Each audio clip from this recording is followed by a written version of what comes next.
దేవునికి స్తోత్రం. ప్రియమైన సహోదర సహోదరులకు శుభాభివందనములు. ఈరోజు దేని వాగ్దానము పేతురు రాసిన 2వ పత్రిక 3వ అధ్యాయం 15వ వచనం. మన ప్రభు యొక్క దీర్ఘశాంతము రక్షణార్థమైనదని ఎంచుకొనుడి. చూడండి, ప్రభు అయిన యేసుక్రీస్తు వారు మొదటగా ఈ లోకానికి రక్షణ ఇచ్చుట కొరకు వచ్చారు. ఆయన సిలువ వేయబడుతున్నటువంటి సమయంలో బొచ్చు కత్తిరించు వాని ఎదుట గొర్రె పిల్లయు వదకు తేబడినటువంటి గొర్రె పిల్లయు మౌనంగా ఉండినట్లుగా ఆయన నోరు తెరవలేదు. అయితే రెండవసారి ఆయన గర్జించు సింహం వలె రాబోతూ ఉన్నారు. ఆయన ఎందుకు ఈ లోకానికి రెండోసారి రాబోతున్నారంటే ఎవరి క్రియలు బట్టి వారికి జీతము తీసుకునే రాబోతూ ఉన్నారు. అయితే ప్రభు యొక్క రాకడ అతి సమీపంగా ఉంది. మరి ఆయన త్వరగా రాబోతున్నారని ఈ లోకమంతా సువార్త ఎంతో గొప్పగా ప్రకటించబడుతూ ఉంది. అయితే దేవుని యొక్క రాకడ ఆలస్యమని ఎంచుకుని కొందరు ఇంకనూ కూడా ఈ లోకాన్ని ప్రేమిస్తూ జీవిస్తూ ఉన్నారు.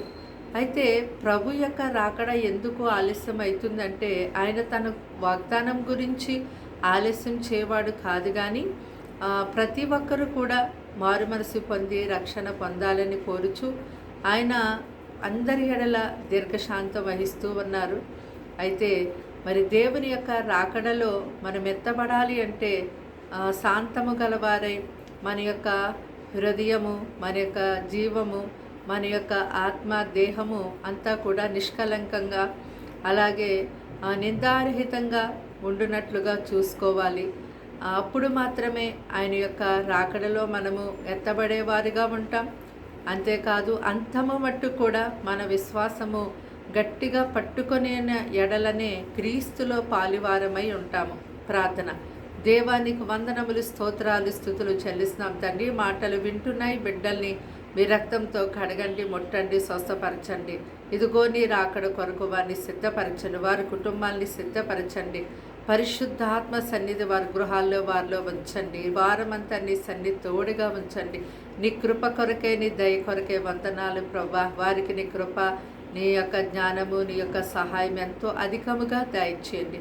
వారిని, వారి పిల్లల్ని పోషించండి. ఇరుకు ఇబ్బందుల నుంచి విడిపించండి. నీ రాకడెంతో ఆలస్యంగా ఉందని ప్రభా ఎంచుకుని అయ్యా నేను ఇంకనూ కూడా తండ్రి సిద్ధపాటు లేని వారుగా నీ ప్రజలు ఉండడానికి వీల్లేదు ప్రభా.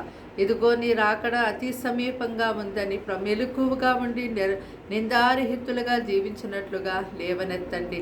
ఇదిగో తండ్రి దినమంతా వారికి, వారి కుటుంబానికి, వారి సమస్త విషయములకు నీ సన్నిధి తోడుగా ఉంచి నడిపించమని యేసుక్రీస్తు నామములో ఈ ప్రార్థన సమర్పించి అడిగి వేడుకుంటున్నాం తండ్రి. ఆమేన్.